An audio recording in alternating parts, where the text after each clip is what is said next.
Miha je 14-letnik in tudi njega je zanimalo, kako izgleda tako veliko tekmovanje v živo.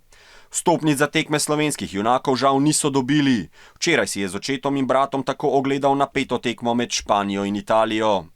Si fan košarke? Kako?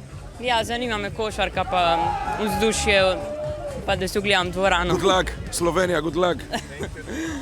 Tudi Marko in Andrej, brata osnovnošolca iz Trebnjega, sta bila včeraj precej nestrpna.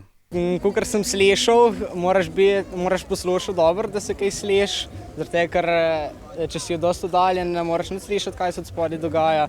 Lahko samo gledaš, ni zvoka, slišiš pa samo te okrog sebe, zato bomo videli, ker smo prvič tukaj.